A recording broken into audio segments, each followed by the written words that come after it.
That night, as I lay in bed trying to convince myself that everything was fine, the strange noises returned. This time, they were louder, closer. A soft creak of floorboards echoed down the hallway, followed by the unmistakable sound of footsteps. My heart pounded in my chest as I sat up, the darkness of the room pressing in on me. I grabbed my phone, fumbling with it in my hands, before turning on the flashlight. The beam of light cut through the room, illuminating the faint outline of the hallway just beyond my bedroom door. The footsteps stopped, as if they had been waiting for me to notice them. I held my breath, listening intently. The silence was deafening. I waited for what felt like an eternity, but when nothing happened, I steeled myself. I stepped out of bed and into the dark hallway, my flashlight trembling in my hand. The beam swept over the walls, the old wooden floorboards creaking beneath my feet. I reached for the light switch, flicking it on, but the hallway remained eerily still. The doors to the rooms were closed as I left them. The windows were shut, the locks intact. Everything was in its place, or so it seemed.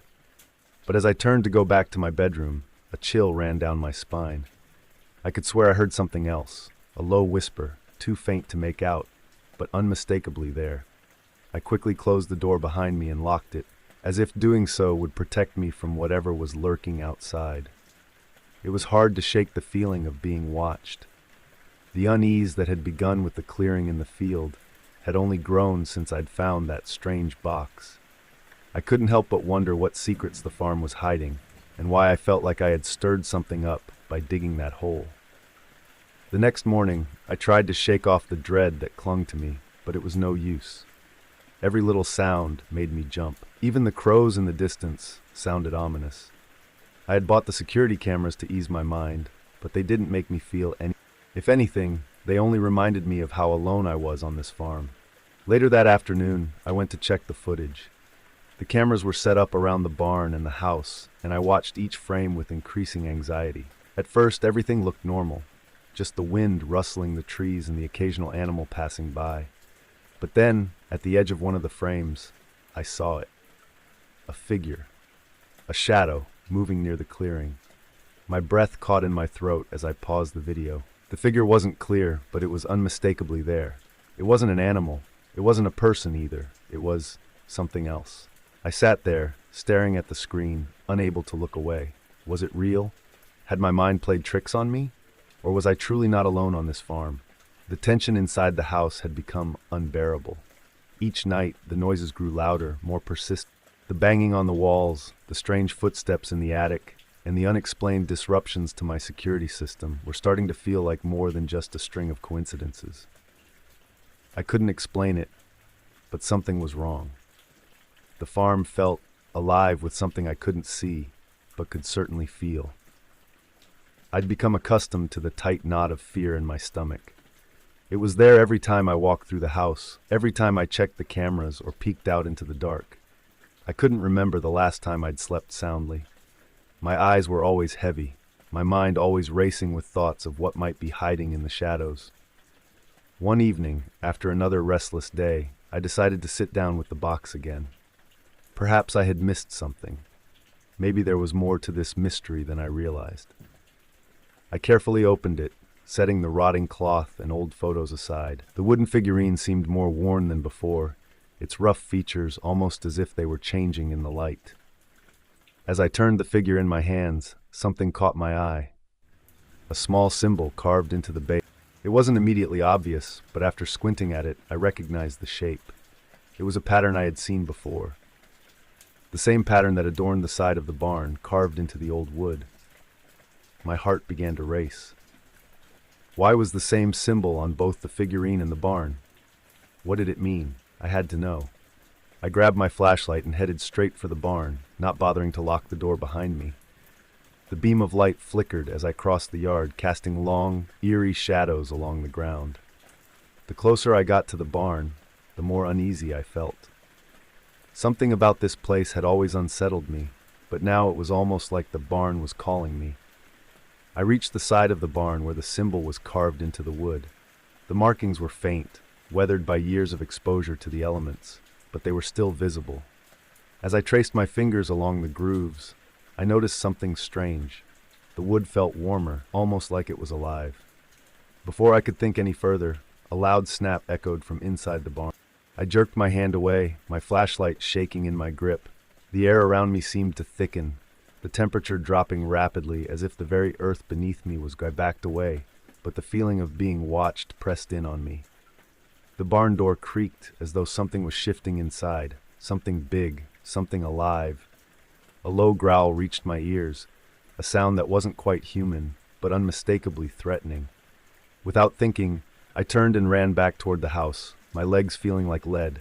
I burst through the door, slamming it shut behind me, my pulse racing in my ears. But the moment I stepped inside, everything went still. The house was silent, too silent. I stood there, frozen, listening to the beating of my heart in the deafening quiet. Then slowly I turned toward the living room. My breath caught in my throat when I saw the box, sitting on the coffee table. It was open, the photos scattered around it, as though someone had been through it. But I was alone. My heart raced as I froze, listening to the soft, eerie melody playing in the otherwise silent room. The music was faint but unmistakable, floating from the direction of the bookshelf where the music box sat. I glanced at the shelf, my breath catching in my throat as the tune continued, each note clear and haunting. The music box was still closed, just as it had been when I last saw it. There was no mistaking it now. It was real. I got up, slowly approaching the bookshelf as my pulse thudded in my ears. My eyes locked onto the small wooden box. I had set it down with the lid closed only hours before, but now it seemed to be calling me. The faint melody drifted through the air, almost as though it were coming from within the walls themselves. I swallowed hard, my mouth dry, and reached for the box, trembling. When I lifted it, the music stopped abruptly, leaving a silence that pressed in on me like a... My breath came in shallow bursts, and my hands shook as I set the box down gently on the table in front of me. The lid remained shut, and there was no visible mechanism inside. I could still feel the cold, metallic taste of fear on my tongue. I sat back on the couch, trying to make sense of it all. Was I hearing things? Was the box somehow malfunctioning? The wind-up mechanism caught in some sort of loop? I wanted to believe that it was something as simple as that, an old trinket playing tricks on me, but deep down I knew it wasn't that simple. The music had felt too real, too personal. I spent the next few days in a haze, distracted and uneasy. The house felt different, as though the air itself had thickened. It wasn't just the music box anymore. I felt like something was watching me, waiting for me to figure out whatever secret the box held. It was as if the past had come alive and wrapped itself around me in the most unsettling way. I tried to put the box out of my mind, but it was always there, sitting quietly on the shelf, like an object frozen in time. The tune echoed in my thoughts, even when I wasn't thinking about it. My nights grew restless, filled with the echoes of that melody and the constant feeling of something hidden just beneath the surface, waiting to be uncovered. One evening, I found myself standing in front of the bookshelf again. It had been a week since Marcus had left, laughing off my strange experience. But I couldn't shake the feeling that there was more to it. I reached for the box once more, but this time my fingers hovered over the key. I was afraid to turn it again. Then, without warning, the music started once more. It was soft, faint, but unmistakable, coming from inside the box. My hands trembled as I opened the lid, and there it was, the same tune, playing by itself. The box was empty, yet the sound continued, filling the silence of the room. I stared at it, unable to look away. The hairs on the back of my neck stood up, and I felt a chill sweep through the room. The melody seemed to grow louder, more insistent, and I had the sudden urge to close the box, to shut it away forever. But I couldn't. I couldn't take my eyes off it. The music filled the air around me, a constant presence I couldn't escape. Marcus's voice crackled through the phone, his hesitation clear even over the line. "I'm telling you, man, it's weird. It's like it's alive. The box, it's making noise. I swear I hear it jingling like it's winding up on its own." My heart thudded in my chest, each beat louder than the last. I felt a cold sweat form on the back of my neck, and I gripped the phone tighter. The feeling of dread was creeping back, filling the space in my chest that had started to ease over the last few days. "Marcus," I said, my voice tight. Don't open it. Just leave it there. Please. He was silent for a moment, and I could hear him shifting in the background. I don't know, man. I really don't. I'm not sure if I want to mess with it either. I could feel the weight of the box, even from miles away. A sense of inevitability was starting to settle in. It didn't matter where I put it. It wasn't gone. It was still out there, still haunting, still playing its strange tune. And now it seemed like Marcus was caught up in it too. Please, I repeated, my throat dry. Just keep it sealed. Whatever's in there, I don't think it's done with us yet. There was a long pause on the other end of the line. When Marcus spoke again, his voice was low, almost unsure. All right, I won't open it. But I'm not sure how much longer I can keep this thing around. It feels like it's messing with me too. I didn't have a good answer for him. I didn't know how to explain what was happening, let alone how to make it stop. All I knew was that the music box, whatever it was, had a grip on us. A grip that felt too real to escape, too strong to break. I hung up the phone, the silence in my apartment swallowing me whole. For the first time in days, I was alone with my thoughts, and with the creeping, undeniable sense that the box wasn't finished with either of us. The third door creaked open, revealing a small, windowless room. The air inside was stale, thick with the scent of mildew and old papers. I stepped inside, my flashlight sweeping across the walls. The faint light revealed a collection of broken furniture and scattered debris. It looked like another abandoned office space, neglected and forgotten. But something felt different this time. The silence in the room was heavier, suffocating. I took a few cautious steps forward, my eyes scanning the room for any signs of recent activity. The floor was covered in dust, and there were no obvious footprints or disturbances. But then, my light caught something on the far corner, a stack of old files, half hidden behind a collapsed filing cabinet. I moved toward it, curiosity gnawing at me. As I got closer, I noticed something odd. The papers on top were fresh, as if they had been moved. They looked out of place, like they didn't belong here among the ancient files. I reached down to grab them, and as soon as my fingers brushed the top sheet, a sudden, sharp noise echoed from behind me. It was a low thud, almost as if something had been dropped from the ceiling. My blood ran cold. I spun around, flashlight darting across the room. There was nothing there, no sign of movement, no strange shadows. But the air had changed. It felt thicker, heavier, as if something had entered the room with me. My breath quickened, and I felt a cold sweat prickling on my skin. I took a step back, deciding to leave the room and head back downstairs. But just as I turned toward the door, I heard it again, the unmistakable sound of footsteps. They were light, almost inaudible, but unmistakable, echoing from above. My heart skipped a beat as I froze in place. I knew I wasn't alone anymore.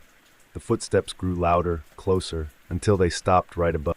I stared up at the ceiling, my flashlight trembling in my hand, trying to see if there was any way to explain it. My mind raced, scrambling for a logical explanation. It had to be the building settling, right? The building was old, full of creaks and groans. Or maybe it was someone else here, an intruder hiding, though I knew that wasn't likely. Suddenly, I felt the unmistakable pressure of someone standing right behind me. I spun around so fast I nearly tripped over my own feet. The room was empty, still. No one was there. I held my breath, straining to hear anything, but the room was silent again, except for my own heartbeat thudding in my chest. I wasted no time. I bolted for the stairs, every muscle in my body screaming at me to move faster. My legs felt like they were made of lead, but I pushed myself onward. The footsteps seemed to follow me, growing louder with every step I took toward the exit. I burst through the door and descended the stairs as fast as I could, nearly tripping over the last few. When I finally reached the bottom, I stood there, gasping for air, my hands trembling. I knew the building was abandoned, but in that moment, it felt far from empty. It felt like something, or someone, was watching me. The hairs on the back of my neck stood up as I glanced back toward the stairs. The hallway on the second floor was dark, but I couldn't shake the feeling that I wasn't alone. That presence, whatever it was, still lingered. I spent the rest of the night in the break room, too shaken to go back to work. My mind was spinning, trying to make sense of what I had just experienced. But there was no explanation, No rational reason for the footsteps, the whispering air, the eerie silence that seemed to be watching me. I couldn't stay in that building any longer, not without answers. The next morning, I told Frank everything about the footsteps, the strange noises, and the oppressive feeling that had filled the air. He listened carefully, his face unreadable, before offering a simple response. "It's an old building. You're not the first to experience things like that here." His casual tone didn't comfort me. If anything, it made my blood run cold. I wasn't sure what to make of it, but the more I listened, the more I realized people weren't joking. There was a palpable fear in their voices when they spoke about the doll.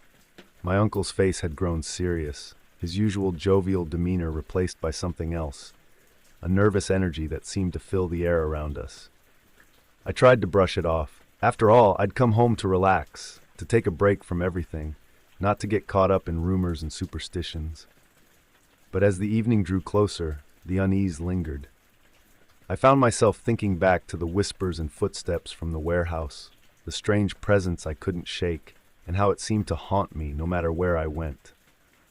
That night, I couldn't help but feel like I was being watched. The air outside had turned cool, and the sounds of the night seemed to carry farther than... I sat on the porch trying to enjoy the stillness, but the quiet only made the tension worse. Every rustle of leaves, every creak of the house settling, made my heart race a little faster. Around 10 p.m., I heard a faint tapping sound, barely perceptible at first. I froze, straining my ears. It came again, soft, rhythmic, almost like someone was knocking on the window. My stomach churned. I slowly stood up, trying not to let my imagination get the best of me. I walked over to the window and pulled the curtain back, my breath catching in my throat. There was nothing there. I let out a slow, shaky breath and tried to calm myself, but something in the back of my mind kept whispering that I wasn't alone. That's when I remembered the doll. My uncle's words echoed in my mind. The doll sometimes changes shape. The thought sent a chill down my spine. I didn't tell anyone about the tapping sound. I didn't want to add to the growing sense of unease in the house. But that night, I couldn't. Every creak of the house, every flicker of the light outside kept me on edge. I kept telling myself it was just my imagination, but deep down, I knew I wasn't alone. The next morning, I went out to the back of the house to check the garden. My uncle's warning about the doll still lingered, but I didn't expect to see anything. But when I stepped outside, I stopped dead in my tracks. There, in the middle of the yard, was a small, weathered doll. Its porcelain face stared up at me, its eyes unblinking. Its tiny hands were positioned as if it had been placed there deliberately. I felt my breath catch in my throat. My skin went cold as I looked around, but there was no sign of anyone. It was as though the doll had simply appeared out of nowhere. I bent down to pick it up, my fingers brushing its smooth surface. It felt strangely warm, as if it had been held recently. My heart raced as I turned the doll over in my hands, and I saw something that made my blood run cold. There, etched into the back of its neck, was a small, delicate symbol. A symbol I recognized. It was the same symbol I had seen in those old files, the same one I'd discovered in the abandoned building. I stayed still, my breath caught in my throat, barely daring to move. The soft taps on the window echoed in the silence of the house, each one sending a shiver down my spine. My eyes locked on the door, every muscle in my body tense, waiting for whatever was out there to make itself known. The knocking came again, gentle but persistent. 3 taps, a pause, then 2 more. It was rhythmic, deliberate, almost like someone, or something, was trying to get my attention. My heart pounded, the sound deafening in my ears. I didn't dare move a muscle, my fingers gripping the edge of the couch so tightly that my knuckles turned white. I wanted to run, to grab my things and leave, but something held me in place. A strange, unsettling curiosity kept me rooted to the spot. What was out there? Who, or what, was making those soft, deliberate taps? I didn't want to look, but the impulse to know was stronger than my fear. Slowly, I turned my head, my eyes fixated on the window. The faint light from the moon outside barely illuminated the silhouette of something standing just beyond the glass. It was small, like a shadow, barely discernible against the darkness of the yard. My stomach twisted. The sound stopped. The silence that followed was worse than the knocking. I sat there, frozen, the air around me thick with tension. I held my breath, straining to hear even the slightest movement, but there was nothing. Minutes passed, each one feeling like an eternity. I finally dared to shift, ever so slowly, and turned my head toward the door. My eyes darted to the window once more. There was no sign of movement. No shadow. Nothing. I waited for what felt like an eternity before I finally stood up. My legs were shaky, but I forced myself to walk toward the window, each step heavier than the last. The knocking had stopped, but the sense of dread remained, hanging in the air like a thick fog. When I reached the window, I pulled the curtain aside with trembling hands. The yard outside was empty, bathed in the cold light of the moon. The oak tree loomed in the distance, its gnarled branches swaying gently in the breeze. There was no sign of anything, or anyone. I felt a brief wave of relief wash over me, but it was quickly replaced by the gnawing fear that had been building inside me for days. I couldn't explain what had happened. It didn't make sense. The knocking had been real, but the figure, the presence, the doll, it was all too much to understand. I quickly closed the curtain, retreating back into the safety of the living room. I checked the doors and windows, making sure they were locked, but the feeling of being watched never left. I sat down again, my heart still racing, my mind reeling with unanswered questions. I didn't know how much longer I could stay here. Every night, every strange sound, every moment of silence felt like it was building towards something I couldn't control. The doll, the whispers, the tapping, it all felt connected, like I had uncovered a piece of something far darker than I had ever imagined. I just wanted to leave. But deep down, I knew that wasn't enough. Whatever was here, whatever was haunting me, wasn't going to let me go that easily. I went back to the closet, standing there in the quiet of the morning. The tombstone still weighed heavily on my mind, its presence lurking in the back of my thoughts. I opened the closet door again, almost as if I were trying to convince myself that it was all in my head. But when I lifted the board, I was met with the same chilling sight, the cold stone, still sitting where I had left it. I felt the same unease creeping up my spine, but this time I didn't hesitate. I pulled the stone out, holding it up to the light, as if searching for some clue, some explanation. The name was still hard to read, and the dates felt too distant, as if they belonged to someone who had lived in a time I couldn't connect with. I traced my fingers over the rough edges, a part of me wanting to understand what it all meant. But the deeper I looked, the more I felt like I was stepping into something I wasn't meant to. I placed the stone back in its hidden space, covering it with the wooden board once more. I didn't know why it was there, or why I kept feeling the need to check it.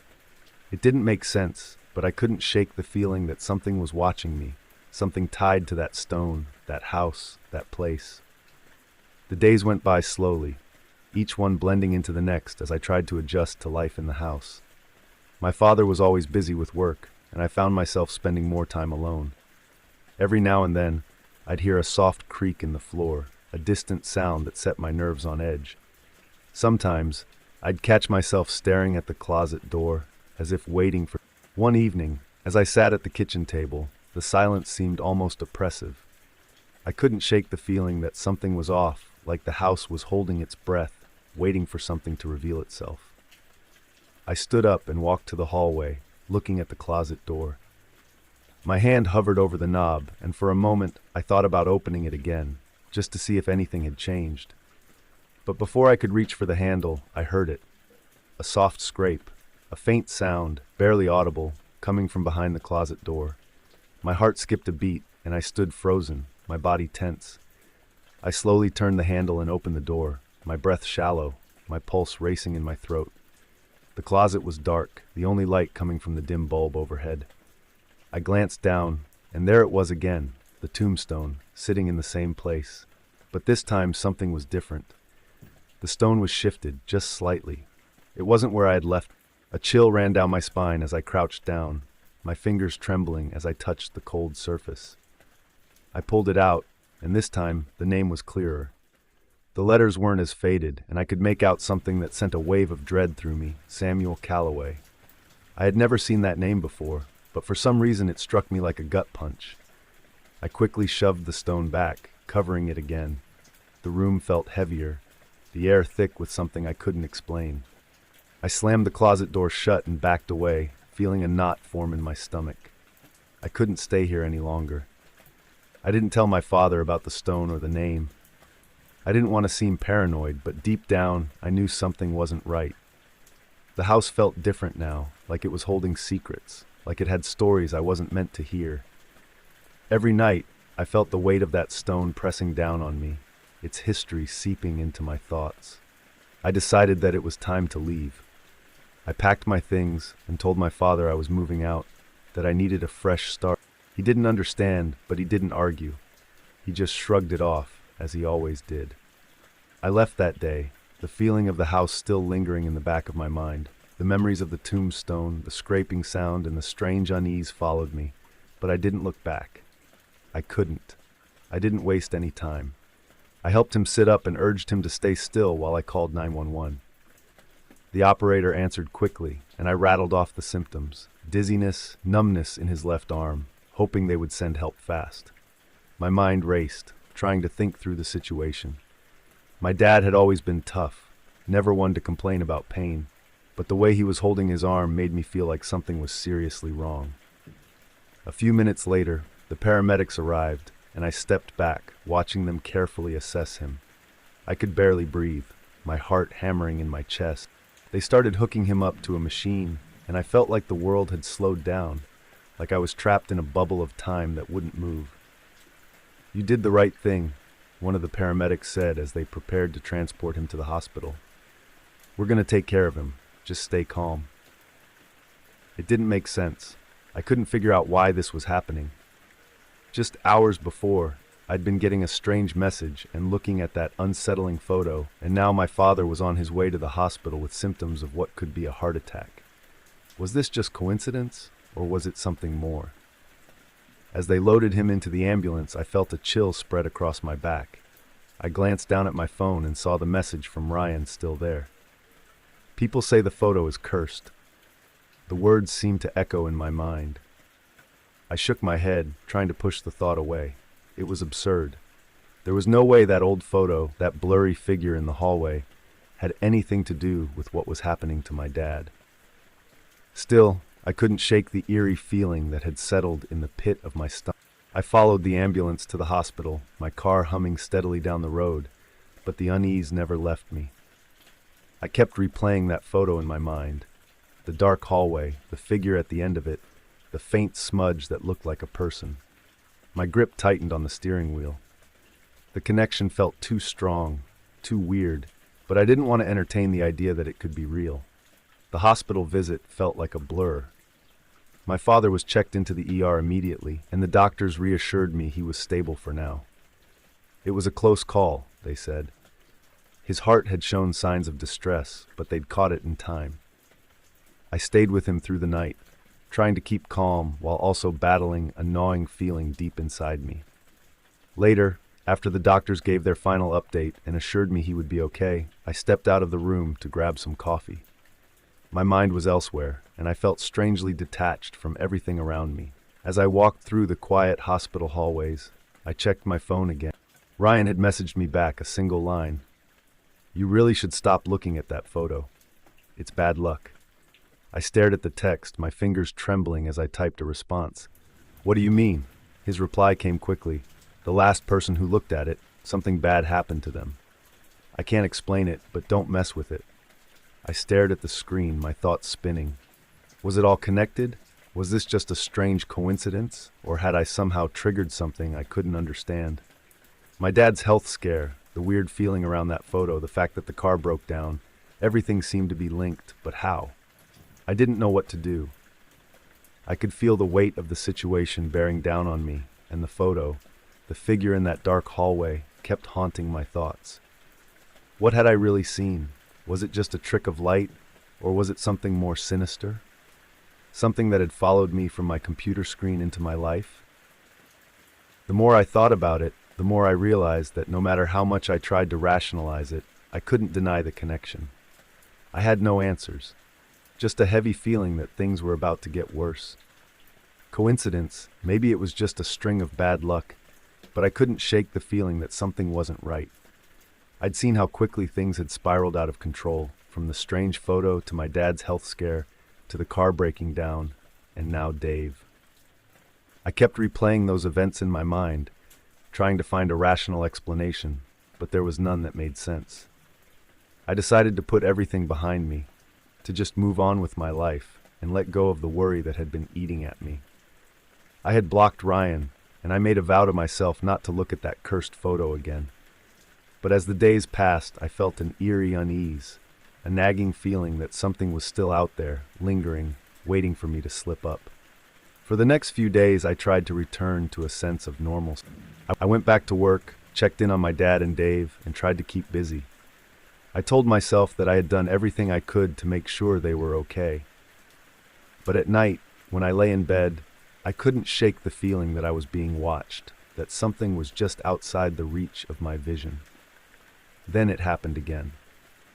One evening, I was sitting on the couch, flipping through channels, trying to take my mind off things when my phone buzzed on the coffee table. I didn't think much of it at first, but when I saw the notification, my stomach dropped. It was a text from an unknown number. The message simply read, "I told you to stop looking." I felt my heart stop for a moment. It wasn't Ryan. It wasn't anyone I recognized. But the message was clear. I stared at the screen, the words glowing in the dim light of my apartment. I felt a cold shiver run down my spine as I tried to rationalize it. Maybe it was just a prank. Maybe someone had gotten my number from... But as I sat there, the shadows in my apartment seemed to stretch longer, darker. I heard a faint scratching sound in the distance, like something dragging against the floor. I turned my head, my heart pounding, but I saw nothing. My phone buzzed again. Another message. You shouldn't have ignored it. I looked at the screen, my fingers trembling as I typed a response. Who is this? The reply came instantly. It's always been here. I froze, my mind racing. I didn't know who this was, but it felt like whatever was happening was somehow connected to the photo, to the message, to everything that had gone wrong since I clicked that link. I couldn't ignore it anymore. I had to know the truth. I grabbed my phone, unlocked it, and opened my browser. My finger hovered over the history, ready to search for the image again, but something inside me stopped. My hand shook, my pulse thudding in my ears. I couldn't do it. Not again. But as the room around me seemed to darken and the air grew colder, I couldn't shake the sense that I was already too far. Whatever this was, it wasn't done with me, and I didn't know if I was ready to face what would happen next. She slept soundly and hadn't heard anything unusual. I tried to brush it off, but the nagging feeling that something wasn't right lingered. I couldn't help but glance up at the roof every time I passed the front door. The sound from the night before seemed to echo in my mind, a steady, deliberate rhythm. My wife didn't seem concerned, and my parents weren't home yet, so I decided to go about my day and not dwell on it. Later that afternoon, I took a walk around the property, trying to shake off the unease that had settled in my chest. The backyard was quiet, just the rustling of the wind through the grass, but something felt off. The small patch of grass near the fence still hadn't been mowed, and as I walked toward it, I noticed a strange imprint in the dirt, as if something had been dragged across it recently. I knelt down to inspect it, running my fingers over the ground. The marks were fresh, too fresh to have been there for long. I stood up, my stomach twisting. It wasn't the marks that bothered me, it was the sense of being watched. I looked around, but there was nothing to see, no sign of anyone nearby. Still, I couldn't shake the feeling that something was just out of sight, something that had been there before I had arrived. That night, I couldn't sleep again. I lay in bed, staring at the ceiling, listening for any sound that didn't belong. The house was quiet, but my mind was racing. I couldn't forget the steps on the roof. It felt like something was trying to get my attention, something that didn't want me to ignore it. Around 2 a.m., I heard it again. The soft thud of footsteps above me, slow and deliberate. This time I was wide awake, my heart pounding in my chest. The rhythm was the same as before, but this time it felt different. It felt like it was coming closer. The footsteps moving from the roof to the edge of the house, stopping just above the bedroom window. I sat up in bed, the cold sweat on my skin making me shiver. I couldn't move, couldn't speak. I wanted to wake my wife, but I didn't know what to say. It wasn't just the sound, It was the way it made me feel, like I wasn't alone in the house anymore. I waited for the steps to stop, but they didn't. Instead, the sound shifted, moving across the roof with a quickened pace, almost like whatever was up there was circling the house, looking for a way in. I grabbed my phone, my hands shaking as I typed out a message to my parents, telling them to be careful when they came home. I didn't want to alarm my wife, not yet. She was still sleeping, but I felt the weight of something sinister pressing in on me. I finally mustered the courage to get out of bed and go to the front door. I opened it quietly, the cool air hitting me as I stepped outside. I shined the flashlight up at the roof, but again, there was nothing there. No movement, no sign of what had caused. I stayed outside for a few minutes, scanning the yard and the sky, my heart still racing. The wind had picked up, but the roof was silent. I went back inside, locked the door, and sat in the living room for the rest of the night. I didn't sleep at all, the fear creeping in with every passing hour. The next day, I called the landlord and asked if anyone had been on the roof recently, maybe to repair something. He said no, that the roof had been inspected last year, and everything was in good condition. I didn't know what to think. The strange footsteps, the feeling of being watched, the unsettling marks in the backyard, it all felt connected, but I couldn't explain how. I couldn't even tell my wife how deeply unsettled I was, afraid she'd think I was overreacting. For now, I'm staying put, but every time I hear a noise outside or see something out of the corner of my eye, I can't shake the feeling that I'm being watched. I don't know what's on that roof or what it wants, but I don't plan on staying here long enough to find out. Unsettling footsteps. I've come to appreciate the stillness of our new place, even though the memory of that house lingers in my mind like a shadow I can't shake.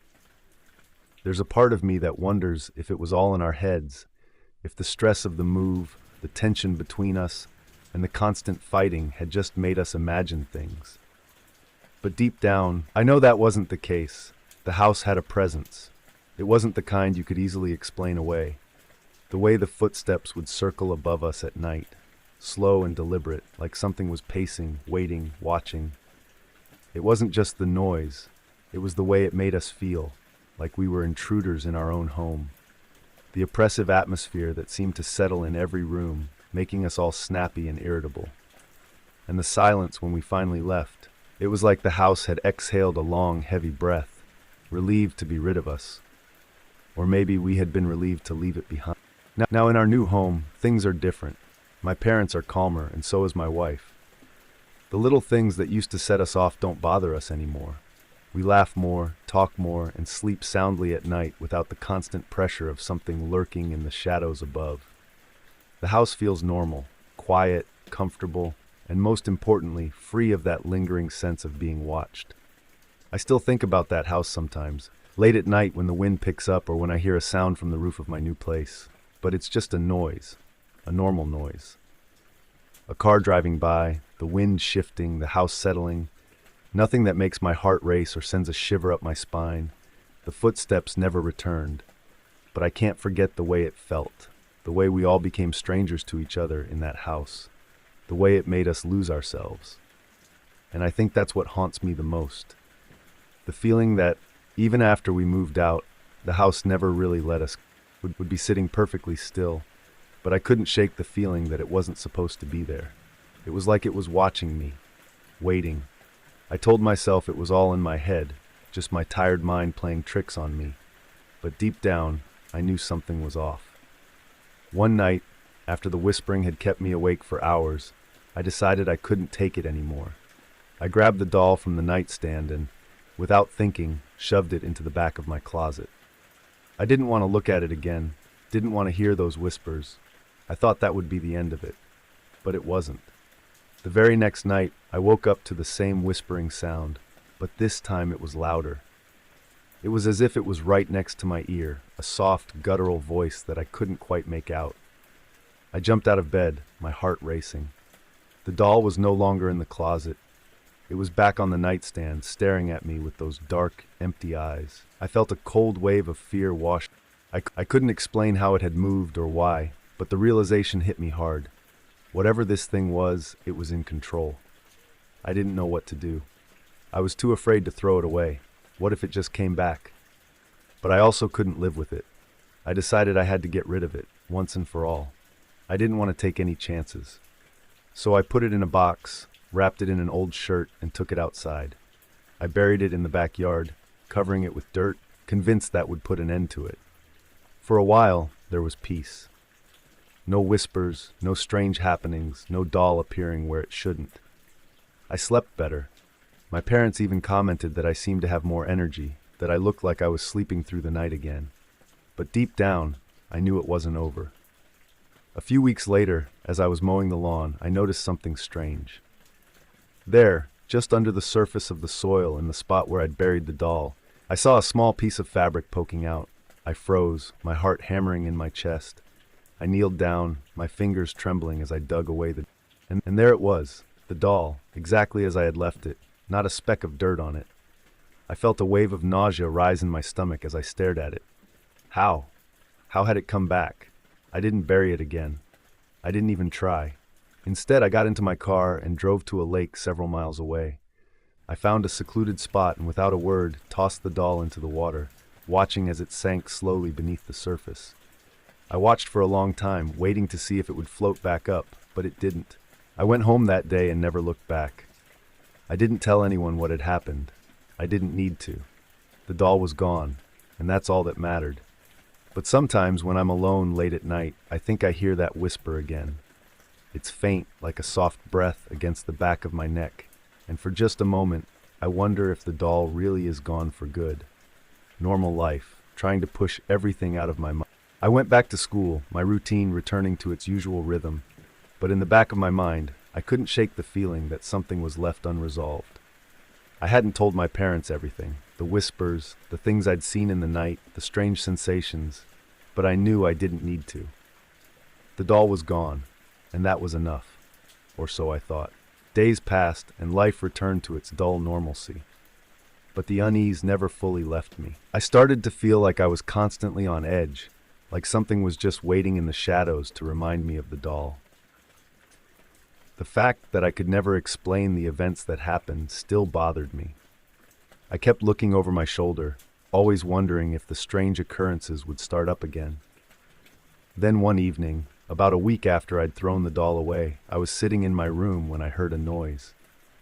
It was faint at first, like something shifting in the dark. I glanced toward the window, but there was no breeze. Then the sound came again, a soft, almost imperceptible rustle. My heart skipped a beat as I turned around to face my closet. I had barely opened the door when I felt it, the unmistakable pressure of someone standing behind me. I spun around, my breath caught in my throat. The room was empty. I closed my eyes, exhaled slowly, and turned back to the closet. I was shaking. My thoughts raced, my mind trying to tell me it was nothing, just my imagination. But I couldn't ignore the unease, that feeling I'd been carrying with me since the doll came into the house. I grabbed my phone, quickly dialing my mom. I told her I needed to talk about something, about everything that happened. My voice trembled, and she must have sensed the urgency because she agreed to meet me in the living room. I sat on the couch, staring at the floor, unable to make eye contact. When I finally spoke, I told her everything. Every strange event, every whisper, every feeling of being watched. I could tell by the way her eyes widened that she had never fully understood the weight of what had happened. She didn't interrupt me, just listened carefully as I recounted every detail. When I finished, she looked at me for a long moment, then sighed deeply. "I wish you'd told me sooner," she said quietly. "I thought it was just stress or maybe something you were imagining." I nodded, guilt washing over me. "I didn't want to worry you." She stood up and walked toward the window, her back turned to me. "I'm not sure what happened, or why it all started when you brought that doll in, but I think it's over now. It feels different now." Her words didn't ease the knot in my stomach, but they gave me some comfort. We didn't speak of the doll again. It was as if we had both agreed to move past it, to accept that sometimes things just happen without explanation. In the weeks that followed, the house remained quiet. No whispers, no strange noises, no unexplained footsteps. But even now, when I walk through the hallways or sit quietly in my room, I can't fully let go of the memory. I still wonder sometimes if the doll really was cursed, or if it was just some strange coincidence. I still check the closets when I walk by, and when I pass the trash bins, I glance inside just to make sure nothing is there. I guess I'll never fully know what happened, but for now, I'm content not knowing. Life is normal again, and that's all I need. No more unexplained footsteps, no more restless nights, just quiet, normal life. But I heard movement. It was like someone had just walked out of a room, but the hallway was empty. I stared up the stairs for a few moments, unsure of what to make of it. Maybe it was just the house settling again. I had learned to ignore strange sounds before, but something about this felt different. The family came downstairs shortly after. They were all smiles and polite greetings, acting like everything was normal. I didn't say anything about the footsteps or the door. I didn't want to seem paranoid or make a fuss over nothing, but as we went about our business, I couldn't shake the feeling that there was something in that house, something that didn't belong. Over the next few weeks, the odd events became more frequent. I'd hear the footsteps more clearly, echoing down the hall, and sometimes I'd feel a sudden chill in the air, like someone had just walked past me. One evening, I was in the kitchen, preparing drinks for the family, when I saw something move in the reflection of the window. It was quick, a dark shape darting across the hallway, but when I turned around, the hall was empty. That night I couldn't sleep. I lay in my small room, listening to the silence, but it wasn't the usual silence. It felt thick, almost oppressive, like the air itself was holding something back. I heard the footsteps again, closer this time, coming down the hall. My heart raced, and I got up, my legs feeling heavy. I walked quietly to the door and cracked it open, trying to catch a glimpse of whatever was causing the noise. Nothing. The hallway was still and empty. I stood there for a few moments, listening, but all I heard was the distant sound of the wind outside. I closed the door quietly and went back to bed, but sleep didn't come easy that night. The next day, I spoke with the housekeeper. She seemed like someone who had worked there for a long time, and I figured she might have some answers. She looked at me, her face serious, and asked if I had noticed anything strange. I nodded, unsure of what to say, and she sighed. "It happens sometimes," she said quietly. "The house, it has a way of making itself known. The family doesn't talk about it, but it's been this way for years." I didn't press her for more details, but I could tell that she knew more than she was willing to say. After that conversation, the tension in the house seemed to grow. I felt it in every room I entered, the cold spots, the flickering lights, the feeling of being watched. I didn't know what was going on, but I couldn't deny that something was wrong. That night, I decided to stay awake. I was tired of being kept in the dark about whatever was happening in that house. As midnight approached, I sat in the foyer, keeping my eyes fixed on the stairs. I was determined to see who, or what, was making the noise. I didn't have to wait long. Around 1 a.m., I heard the footsteps again. But this time they were different. They weren't just echoes in the hallway. They were heavy, deliberate steps, as if someone was walking slowly, purposefully.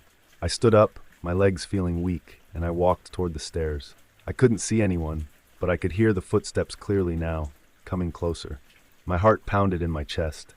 I reached the bottom of the stairs and looked up. At the top, I saw a figure. It was blurry at first, like a shadow, but then it became clearer. A person, standing still, watching me. I froze, unable to move or speak. The figure didn't move. It just stared at me, its face hidden in the shadow. I couldn't tell if it was a man or a woman, but the feeling of dread was overwhelming. Finally, after what felt like an eternity, the figure vanished. The footsteps stopped. I ran out of the house that night. I didn't care about the family or my job. I just needed to leave. I didn't even tell anyone I was going. I couldn't shake the image of that figure, watching me from the top of the stairs. I knew I had to get away from that house, from whatever was in there. And so, I did. I quit the job and left the house behind. The family never knew the real reason I left, and I never went back. Sometimes I wonder what happened in that house, what caused the strange noises and the eerie presence. But most of the time, I try to forget it. I don't know if it was a ghost or something else entirely, but I know this. I will never set foot in that house again. Shadows that seem to move on their own.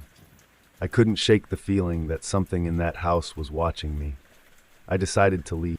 I called the employment agency and told them I couldn't continue with the job. They seemed disappointed, but I didn't care. I needed to get away from that place. On my last day there, the family was out and I was left alone in the house. I packed up my things quickly, my hands shaking as I gathered my belongings. The house felt suffocating, like the walls were closing in on me. I tried not to look at the stairs, but I couldn't help it. Every time I passed by, I thought I saw something out of the corner of my eye, a shadow, a movement. I knew it was my mind playing tricks on me, but the unease lingered. I grabbed my things and headed for the door. As I passed through the foyer for the last time, I heard it. The unmistakable sound of footsteps above me, moving quickly across the second floor. My heart stopped. I stood frozen for a moment. My breath caught in my chest. The footsteps stopped abruptly. The house felt too still, too quiet. I rushed out the door, locking it behind me, and I didn't look.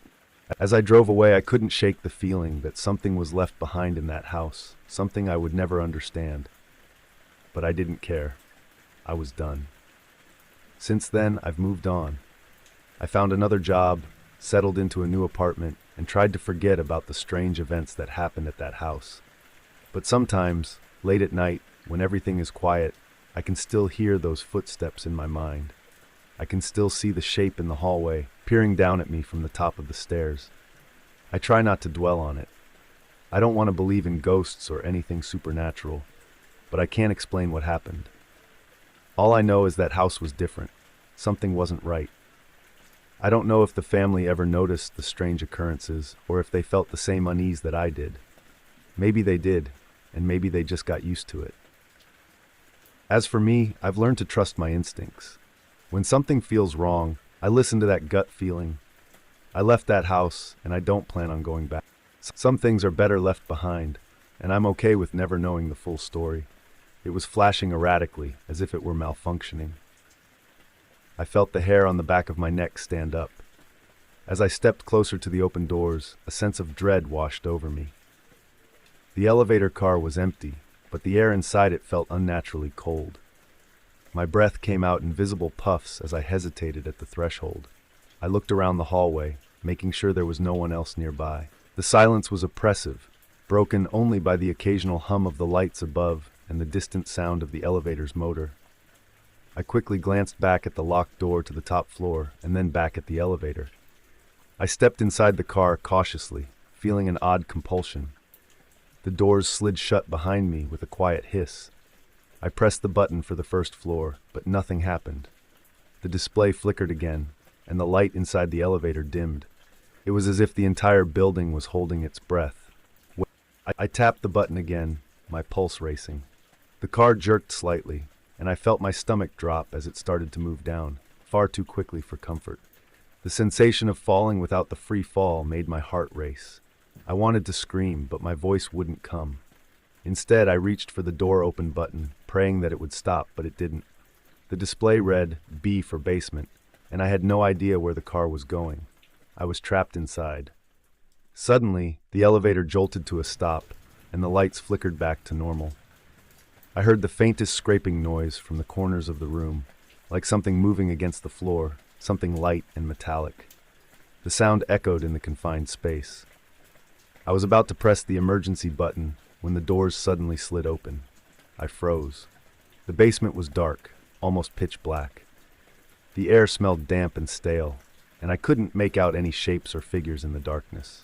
I stood there, completely still, unsure of what to do next. The elevator had never taken me here before.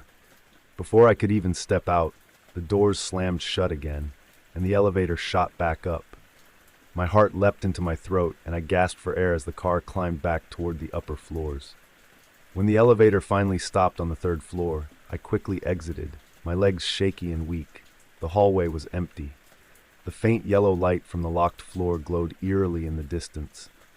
The air felt oppressive, thick with tension. I glanced at the elevator, and then at the door to the top floor.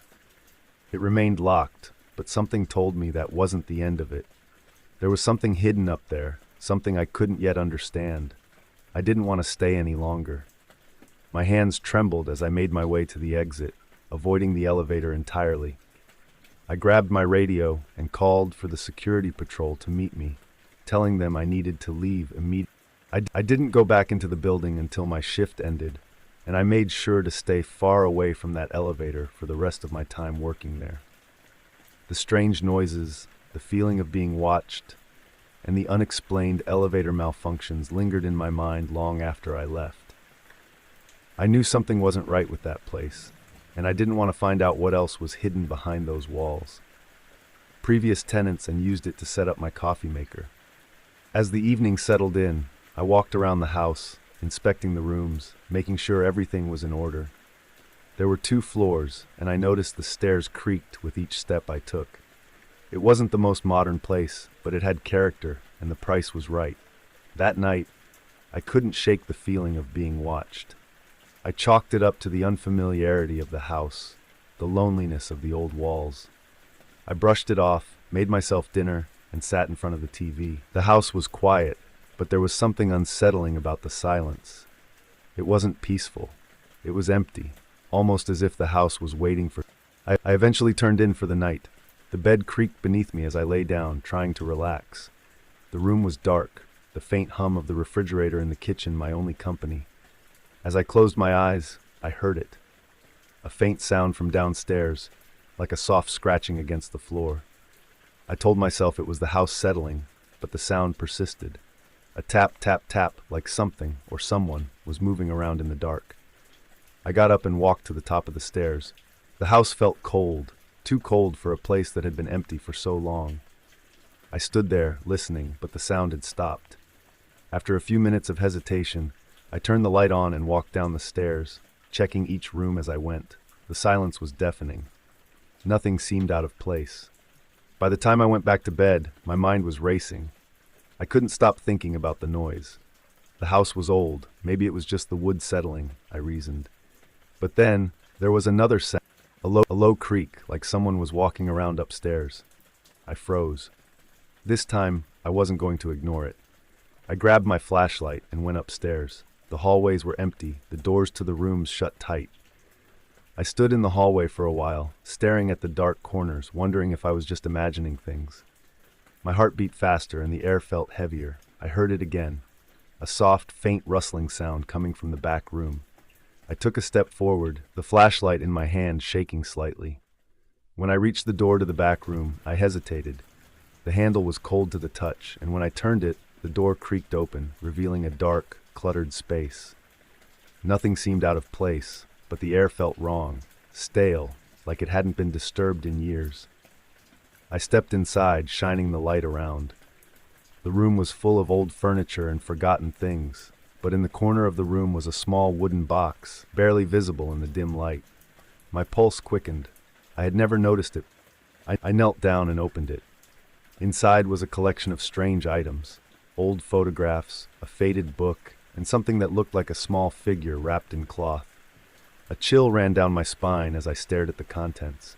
My mind raced. Was this some sort of family heirloom left behind by the previous tenants, or was it something else? I closed the box quickly, feeling a sense of dread wash over me. I didn't know why, but something about the room, the house, felt wrong. I put the box back where I found it and quickly left the room. I didn't want to stay in the house any longer. I told myself it was just my imagination, but the feeling of unease wouldn't go away. I locked the door behind me, trying to calm my breathing, and went back to bed. But sleep didn't come easily that night. The next morning, I tried to brush off what happened. I had a lot of unpacking left to do, and I wasn't going to let some strange noises get to me. But as the days went on, the weird occurrences, the scratching noises at night, the sense of being watched, things disappearing and reappearing in the house when I wasn't looking. It wasn't long before I began to wonder if the house was truly empty, or if something else was there with me, hiding in the shadows. Uneasy feeling returned. I would lie in bed staring at the ceiling, trying to shake off the thoughts of what had happened. The noises in the house started to come back, faint at first, but they steadily grew louder, like a low, persistent hum that never quite left. I couldn't ignore the sense that something was still watching me, something lingering in the dark corners of the rooms. One evening, While I was reading in the living room, the old armchair in the corner creaked. I looked up, thinking it was just the house settling again, but my heart skipped a beat when I saw it. A faint figure standing by the far wall, just out of the corner of... It wasn't the same figure as before, but it was similar, dressed in dark, outdated clothes with a shadowy form that I could barely make out. I blinked and it was gone, just like that. I stood up quickly, almost knocking over the lamp on the table. My heart was racing, and I felt a cold sweat on my palms. I told myself it was just my imagination, a trick of the light or the shadow of the furniture playing games with my mind. But deep down, I knew it wasn't. The next day, I found myself back in the attic, going through old boxes and checking the corners for any more remnants of the past. There was something about that trunk I hadn't fully inspected, a nagging feeling that I might have missed something important. As I opened it again, my eyes immediately fell on the notebook I had ignored earlier. This time, when I flipped through the pages, I noticed something I hadn't seen before. A sketch, tucked between the gardening notes. It was a rough drawing of the house, the one I was living in now. But the layout was different. The windows were larger, and there was a small, hidden room that I didn't recognize. The oddest part? There was a figure drawn standing by the shed in the backyard, exactly where I had found those bones. I froze, the air around me growing still. My breath quickened, and my heart began to pound in my chest. I couldn't make sense of it.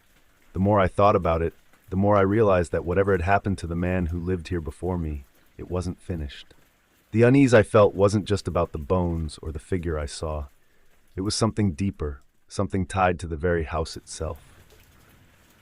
I spent the rest of the evening researching the house's history, but I couldn't find anything substantial. No mention of the previous tenant, no legal records, and no explanation for why he disappeared without a trace. My thoughts were a whirlwind of possibilities. Maybe he had left voluntarily, or maybe something far darker had occurred. That night, as I lay in bed trying to shake off the weight of the day, I heard the footsteps again. This time, they were louder, closer. They came from the hallway, followed by the soft rustling of fabric.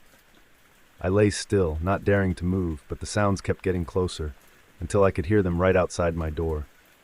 I bolted upright, my breath ragged, but when I opened the door, there was nothing there. I quickly checked every corner of the hallway and the rooms, but everything was as it should be. The house was silent again, but the air felt thick, like something was still lurking just out of sight. I couldn't stay here any longer. Whatever was going on, whatever had been left unresolved by the previous tenant, it was clear that the house had a life of its own. I couldn't ignore it any longer. That morning, I called the landlord and gave my notice. It was time to leave, time to let go of the house and whatever strange force had been haunting it. I don't know what's still inside that place, or if it will ever stop causing fear in those who live there. All I know is that after I left, the sense of dread lifted. I slept better for the first time in weeks, and the nightmares ceased. The shadowy figure never returned. Sometimes, though, I wonder what happened to the house. I wonder if the next tenant will feel the same unease, hear the same footsteps, or find the same old bones buried in the backyard. And sometimes, when the wind howls or the house creaks just right, I swear I can still hear it. The soft sound of footsteps, moving steadily, just out of reach. I could feel the tension in my chest as I walked through the hallway, the dim lights flickering intermittently. It was an old house, and every creak of the floorboards, every gust of wind rattling the windows, made the house feel alive in a way I couldn't quite explain. At night, the unsettling sensation would only grow. I would often find myself glancing over my shoulder, convinced that someone, or something, was following me, but whenever I turned around, nothing was there. A few days later, I invited some friends over, hoping that a change of pace, some company, might break the strange hold the house had on me. We grilled burgers in the backyard, and for a few hours, I was able to push the thoughts of the eerie atmosphere out of my mind. But even as we laughed and ate, I kept glancing at the spot in the backyard where I had buried the bones. I didn't tell anyone what I had found. I tried to act like it was all in my head. When my friends left, I locked up the house, and the silence that followed felt heavier than before. It's strange how quickly the mood of a place can shift, like an unseen force taking hold. For the next few days, I didn't see the figure again, but the unease lingered. It wasn't just the figure I'd seen in the hallway that night. It was the entire atmosphere of the house, like it was holding its secrets close and refusing to let them go. Despite everything, the rent was still unbelievably low, and I had already started to settle into a routine. I worked, ate, watched TV, trying to ignore the cold drafts and the creaking floors. But every now and then, I would catch myself glancing around, feeling as though something or someone was watching me. It was a quiet tension that sat on my chest, and even though I tried to convince myself it was just an old house, the strange incidents kept happening. One evening, while I was cleaning out the pantry, I found an old wooden box buried behind some boxes. Inside were two black and white photographs of a woman standing on a porch, dressed in a dark, old-fashioned dress. Something about the dress looked familiar, and when I showed the pictures to Laura, her face went pale. "That's the dress," she whispered, pointing at it. I was startled by her reaction. "Do you know this woman?" I asked, but she shook her head. It was just the dress that she recognized. I tried to brush it off, thinking it was a coincidence. But that night, as I lay in bed, unable to sleep, I heard a soft, creaking sound from the hall. It was a familiar sound, the kind that always made the hair on the back of my neck stand up. I got out of bed quietly, so as not to wake Laura, and walked toward the spare room. When I reached the door, I heard the sound of a doorknob turning. I quickly turned on the light, but the room was just as I'd left it. The photos were still on the desk, and nothing appeared out of place. But as I stood there, scanning the room, the door behind me creaked again. The air felt heavier, thicker, like something was lingering just out of sight. My body tensed, and I forced myself to leave the room. As I turned back toward the hallway, I heard it again, the door creaking open. I didn't want to believe it. But whatever was in that house, it wasn't just in my head. Something was there. Something that had been waiting. I couldn't shake the feeling of unease that had settled over the house. Despite the seemingly normal days, I still couldn't ignore the strange occurrences. The creaks in the floorboards, the flickering lights, and the unsettling feeling of being watched. I decided to take action. One evening, after hearing a loud bang, Laura and I quickly searched the house, convinced someone had broken in. The front and back doors were locked, and everything appeared normal, except for the spare room. The door to the spare room was open. It had definitely been closed before. Inside, the photos I had found were now scattered on the floor. The frame, which had been intact when I last saw it, was now cracked. My stomach sank. I couldn't remember seeing the frame earlier, just the photos themselves. I tried to reassure myself. Maybe I had missed it, but the unease was undeniable. We locked the photos in a drawer, but the night's events haunted me. I barely slept, my mind replaying the strange occurrences and the image of the photos on the floor. The next morning, I opened the drawer to find the photos in the same spot, but the cracked frame was gone.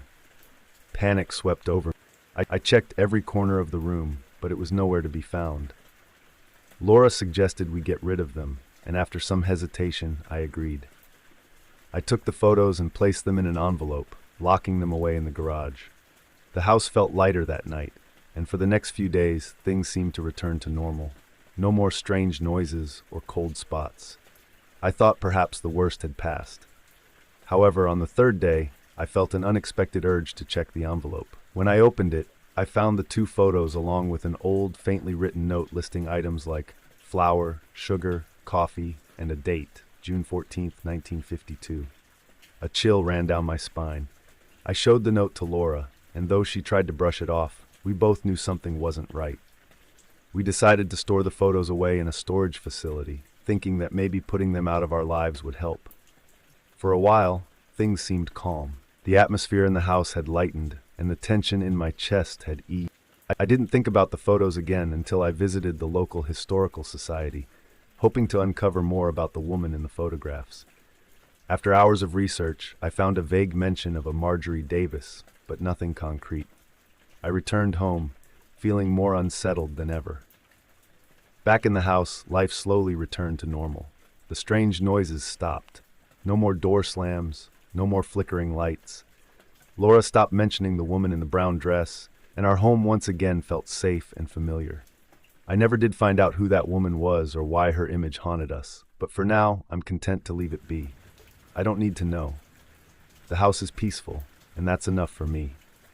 Sometimes, I wonder if the house itself was tied to the woman in the photos, or if there's something deeper, something I'll never understand. But for now, I live my life, and I don't question it. I've learned that sometimes, it's better not to seek out all the answers. I went to work, came home, made dinner, watched some TV, and slept without interruption. But every once in a while, when I passed by the spare room, I would pause. I'd remember that night, the door slamming and the chill that ran through my bones. But I'd remind myself that it was over, so I kept walking. I was glad things had returned to normal, and that's how I wanted it to stay. However, I'm not a superstitious person, but I have to share something strange that happened to me last fall. It started with an impulse. I saw a doll at a flea market and decided to buy it. I can't explain why. It was ugly and worn, but something about it grabbed my attention.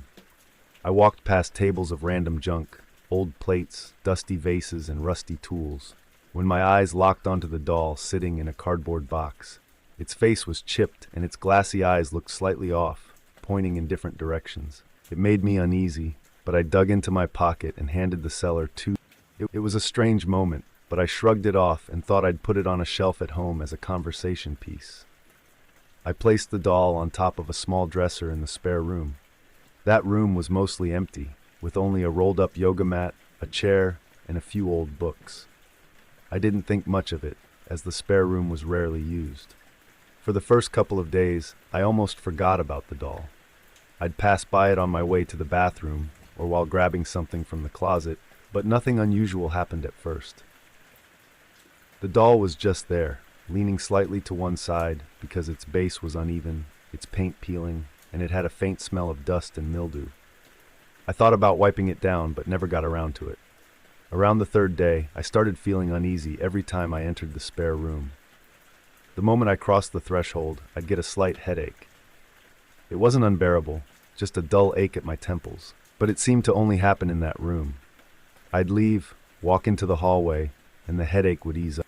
I tried to ignore it, telling myself the room was stuffy, or maybe I needed more water. But as the days passed, the headaches grew worse, turning into throbbing pain across my forehead. It only happened in the spare room, and I found myself avoiding going there unless absolutely necessary. I also began feeling a tightness in my chest whenever I stood near the doll. It felt like I was anxious for no reason. My heart would pound and my palms would get sweaty. I'd step out of the room and I'd feel normal again. One night, I was lying in bed trying to fall asleep when I heard a soft tapping sound, like a light knock against wood. My bedroom was next to the spare room, so I assumed maybe a window was loose or a tree branch was hitting the wall. I got up, slipped on some sweatpants, and walked into the hallway. The tapping stopped the moment I approached the spare room door. I peeked inside. Everything was in place. The chair was still there, the yoga mat in the corner, and the doll was on the dresser. I walked up to the window, and it was closed tight. No branches were near it. I shrugged it off and went back to bed, feeling a strange tension in my shoulders.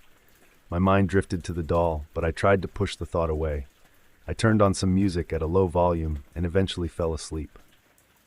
The next morning, I went into the spare room to open the window. The air felt heavy, like it was thick and stale. The moment I got closer to the doll, a sharp jolt of pain shot through my head. It was sudden, causing me to stagger. My eyes watered, and I had to steady myself against the dresser. Then I heard a faint scraping noise, like something sliding across wood. I looked around, but nothing was moving. I tilted my head, trying to figure out where the sound was coming from, but it went silent. I glanced at the doll, and its left arm seemed to be at a slightly different angle than before. I told myself I was imagining things. Maybe I had bumped the dresser. Still, the whole scene bothered me. I decided to move the doll to the closet, thinking maybe it was just creeping me out in that corner. When I picked it up, I noticed how cold and rough it felt. The face paint had a dull shine, and there was a thin crack running along its neck. It gave me the chills. I placed it inside a shoebox on the top shelf of the closet, closed the door, and left the room. That evening, I felt uneasy again. I was sitting in my living room trying to watch a movie, but I kept thinking about the doll. I imagined its big, glassy eyes under the closet door, like they were staring at me through the walls. I felt silly. It was just a piece of painted wood or plastic, or whatever it was made of, but the sensation wouldn't go away. Around 10 p.m., I decided to try going to bed. I got under the covers and switched off the lamp. For a while, everything was quiet, but then I heard a rustling sound coming from the spare room. It wasn't tapping this time. It sounded like cloth or paper being crumpled. My heart started pounding again. I felt a knot in my stomach. I told myself it could be the wind outside, or maybe a piece of paper had fallen from a shelf. But the noise continued, rhythmic and consistent, like something shifting back and forth. I forced myself out of bed and walked down the hallway. My mouth felt dry, and my legs felt weak. I opened the spare room door and flicked the light switch. The closet door was still shut, but the rustling sound was louder, like it was coming from inside the closet. My skin prickled, and a cold sweat formed on my forehead. I couldn't deny I was scared. I stepped forward, reached out, and gripped the closet handle. My hand was shaking. I swung the door open, and the noise stopped. The shoebox was on its side, like it had been knocked over. The doll was half out of it, leaning against the inside wall of the closet. One of its arms was bent inward, angled in a way I hadn't left it. I knew I was alone in the apartment, so I couldn't explain how the box had tipped over.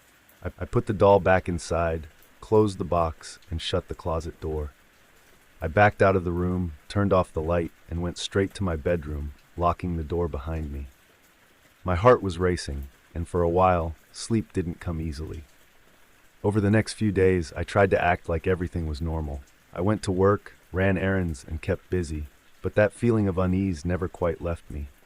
I avoided the spare room, but every time I passed by it, I couldn't help but think about the doll. The figure I'd seen in the living room stayed with me too, like a nagging thought that wouldn't let me forget. I spent as little time as possible near the spare room, but every time I passed that closed door, I could feel the tension in the air. My head would start to pound, and I'd catch myself breathing faster. On the 5th night after I first heard the tapping, I woke up abruptly around 3 a.m. My room was dark, except for the dim glow of the streetlight outside. I sat up, wiped my face, and I heard a quiet whispering sound. It was so soft, I had to strain my ears to be sure. It sounded like low muttering, like someone was talking under their breath. My heart pounded so hard I could feel it against my ribs. The sound was coming from the spare room's direction. I didn't want to go in there, my instincts telling me to stay put, but the whispering got louder and I couldn't ignore it. I got out of bed, grabbed my phone, and walked slowly down the hallway. Every step felt heavier. When I reached the spare room door, I stood there, listening through the wood. The whispering continued, but I couldn't make out any words. I pushed the door open, and the noise stopped immediately. The room was dark, but a little light from the hallway spilled in. I reached over and turned on the ceiling light. The closet door was shut, the chair was where I left it, and the doll was still in the closet, or so I assumed. I felt a wave of fear, like cold water running down my back. Then I realized my head was starting to hurt again. My temples were pounding, and a wave of nausea hit me. I backed out of the room and shut the door. I went straight to the kitchen, drank a glass of water, and stood there, gripping the edge of the sink. I was wide awake and sweating, feeling like I was losing it. That morning, I decided enough was enough. I waited until the sun was up, then marched into the spare room. I opened the closet, grabbed the doll, and stared at it. The left side of its face was chipped, revealing a bit of grayish material beneath the paint. Its eyes seemed to focus on me in a strange way. My headache flared up again, and I felt dizzy. I carried the doll into the living room, set it on the floor, and looked around for something heavy. I found a small hammer in my toolbox. I knelt down, took a deep breath, and smashed the doll's face. It made a dull cracking sound. The material split, and I saw bits of paint and dust fly up. My hands were trembling, and my heart was... I hit it a few more times, making sure it was destroyed. Pieces of it scattered on the floor, and a musty smell filled the air. The whole time I felt a weird pressure in my chest, like something was resisting me, but I kept going until it was unrecognizable. I gathered the fragments into a plastic bag, tied it up tight, marched outside, and threw it in the dumpster behind my building. I wiped my forehead and felt a wave of relief wash over me. It was like I could breathe properly for the first time in a week. My headache faded in minutes. I walked back into my apartment, half expecting the spare room to feel the same, but it didn't. The air felt normal. I went inside the closet. The space looked dull and empty, but there was no feeling of heaviness. I opened the window in the spare room and let the sunlight in. I spent the next hour vacuuming the floor and wiping down the dresser, trying to remove any trace of that thing. I didn't want to see a single shard of it left behind. For the rest of the day, I felt lighter. My neck and shoulders were still a bit tense, but the constant pounding in my head was gone. I watched some TV, made myself dinner, and slept through the night without any interruptions. No more whispering, no more tapping, no more scraping. The next morning, I woke up feeling fresh. The sun was shining through my bedroom window, and I got up without that familiar knot of fear in my stomach. I walked into the spare room just to confirm it was really over. It looked plain and ordinary. Folded chair, rolled yoga mat, some boxes in the closet, and no doll anywhere. I stayed there for a good 10 minutes, waiting to see if the headache or the tightness in my chest would come back. Nothing happened.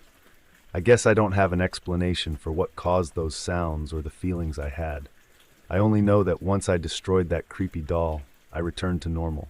I haven't had any strange noises in the middle of the night since then. No more headaches that come out of nowhere. Nothing has moved on its own or whispered in the dark. I never told the neighbors or my coworkers the full story. I just said I had a weird experience with a secondhand item and decided to throw it out. They gave me funny looks, but I didn't care. I knew what I felt, and I stand by my choice. Sometimes I think about what would have happened if I had just ignored the problem. The idea of that thing staying in my home, whispering and moving around, freaks me out. I'm just glad it's gone. That's pretty much it. I bought a creepy doll, weird stuff happened, and it all stopped after I smashed it and tossed it in the trash. I'm not trying to prove anything to anyone. I'm just sharing what I went through. If I ever see another doll like that, I'm gonna walk the other way as fast as I can. Maybe there was something messed up about the materials, or maybe it carried a strange energy. I don't know. All I know is that I had to get rid of it. Now my place feels like my own again, and that's the story. I never believed in odd coincidences or hidden forces until a week ago. That's when I brought home a porcelain ballerina doll my grandfather left me. My grandfather had been a serious collector of porcelain figures all his life, and I always thought they were a bit creepy. But I never thought I'd have experiences like the ones I'm about to describe. I'm still not entirely sure what happened, but I know I don't want that doll in my life anymore. My grandfather passed away last year, and when his attorney reached out to settle some of the estate details, I wasn't expecting to receive much. However, I was told he had left me one specific porcelain doll. It was a ballerina, with delicate features, arms raised like she was mid-pirouette, and a stiff tulle skirt that felt strange to the touch. I remember seeing it in his house when I was younger, but I never paid much attention to it. So when I got the call, I wasn't thrilled, but I felt obliged to accept it. A part of me thought it might be worth something, especially considering his entire collection was appraised at a high value. I drove to the lawyer's office on a Tuesday. The doll was in a padded box, wrapped in layers of thick paper. I felt a weird chill when I opened it. Her painted eyes were too lifelike, and something about her face set me on edge. I brushed it off as my own nerves, brought the doll home, and placed it on a shelf in my living room. The first night was quiet. I went to bed without any problems, but the next day I was working from home. I do freelance design, so I spend a lot of time at my desk, which sits just a few feet from the living room. Sometime around noon, I heard a sudden bang from the next room. It sounded like my front door slammed shut. I got up and walked over, but the door was locked and closed tight. I checked the windows, thinking a draft might have blown something. Nothing was open. I looked around, shrugged it off, and went back to work. That evening, my nephew came over to help me troubleshoot my computer. He's in his 20s, so he's not a kid, but I still call him my nephew. While he was tinkering with some software, I went to the kitchen to grab him some drinks. I heard him say, "Hey, did you just walk down the hallway?" I called back, "No, I've been in here." He walked over to the kitchen, looked a little confused, and said, "I swear I heard footsteps." We both checked around the apartment. It's small, and there's nowhere for anyone to hide. We found nothing. He shrugged it off, but he looked uneasy. I felt it too. My heart was pounding a bit, like I was bracing for something, but again, I didn't want to jump to conclusions. That night, I had my first nightmare. It wasn't anything elaborate, I just remember feeling trapped in some dark, narrow space. I woke up sweating, my chest tight, and I felt a prickle on the back of my neck. I got up to get water and spotted the doll on the shelf. The streetlight from outside lit up half of her face, and it almost looked like she was staring right at me. I felt a tightness in my stomach. I told myself it was silly, just an overactive imagination. Still, I couldn't shake the feeling. On Thursday, I had to leave for a few errands. When I got back, my apartment felt stuffy. I went to open a window. Just as I reached for the latch, I heard another door slam. This time, I was certain I had closed all the doors before leaving. I dashed to the living room and saw that the closet door, which I was sure was closed, was now wide open. I stood there for a moment, heart pounding. Then the door wobbled and slammed itself shut right in front of me. There was no draft in the room, no wind. I didn't see any reason for that door to move on its own. My hands felt clammy, and I stood there, trying to keep my breathing steady. I decided to check inside the closet. Nothing was out of place. Everything was exactly where I had left it. After that, I started feeling uneasy around the doll. I didn't want to touch it or move it, but the more I tried to ignore it, the more I felt it was watching me. I tried focusing on my work, but every so often, I'd catch myself glancing at it. I'd feel my heart rate spike for a moment. I'd hear a faint sound like a gentle scrape or a soft click, and I'd look at the doll, wondering if it had shifted. Of course, it looked the same as always, but I couldn't relax. By Friday, my nightmares were getting worse. I was waking up 2 or 3 times a night, gasping for air, sometimes convinced I'd heard somebody whispering my name. I'd jump out of bed and check the rooms. Nothing was there. My body felt tense all day, and I could barely keep my eyes open in the afternoon. Every time I dozed off, I'd jolt awake, thinking I heard a door slam or the faint sound of porcelain tapping on a hard surface. That evening, I invited a friend over. I didn't mention the doll at first. I just said I was feeling cooped up. We sat in the living room talking about normal stuff, work, weekend plans, that sort of thing. But then, while I was in mid-sentence, the hallway door slammed shut. My friend froze. We both stared at each other. I tried to make light of it. I said, "It's probably just a loose hinge." I knew it wasn't. My friend looked at me concerned. He said, "You need to check that out." So we both went to the hallway, turned on the lights, and looked at the door. The hinges seemed fine. No windows were open, no air vents blowing. My friend shifted uncomfortably, then looked over my shoulder into the living room and said, "Is that doll new?" I told him the story about my grandfather. He listened without saying much, but I could see a flicker of nervousness in his eyes. It wasn't a normal reaction. It felt like he too sensed something was off. After he left, I decided to sleep on the couch. I just didn't want to be alone in my bedroom where the nightmares always hit me hardest.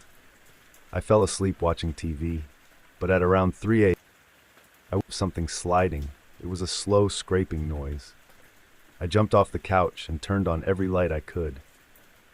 The doll was still on the shelf, but I thought it looked tilted, like it had shifted slightly. My heart was pounding so hard I thought I might faint. I tried to calm down by focusing on the mundane details, the color of the walls, the quiet hum of the refrigerator, anything to ground myself. Eventually, I convinced myself I was just hearing things in my sleep. Saturday morning, I woke up feeling drained and on edge. I had no appetite. My mind was fixated on the doll and the weird activity in my apartment. I decided to see if there was some rational explanation. I checked the building's ventilation. I closed and opened the doors a few times to see if they'd slam on their own. Nothing recreated the effect. I tested the closet door. It stayed put.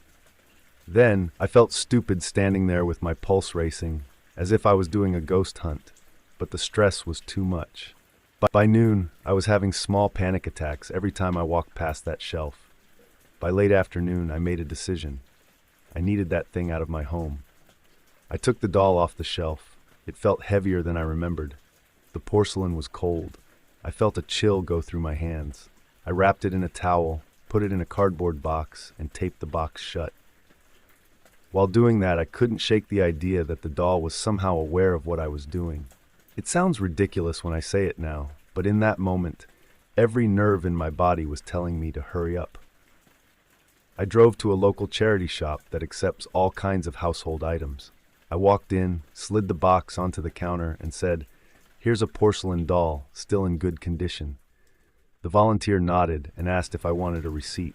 I told them no. I was fine without it. I didn't mention my name. I just wanted to get rid of it. I left so quickly, I forgot to say goodbye. The second I was out of the shop, I felt a wave of relief wash over me, like I'd been holding my breath for days. I got back to my apartment and felt lighter. The atmosphere seemed different. The rooms felt brighter.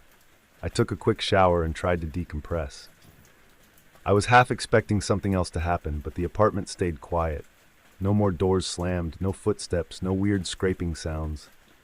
That night, I finally slept through until morning without a single nightmare. I woke up on Sunday, went to the kitchen, and realized I hadn't felt that calm in a long time.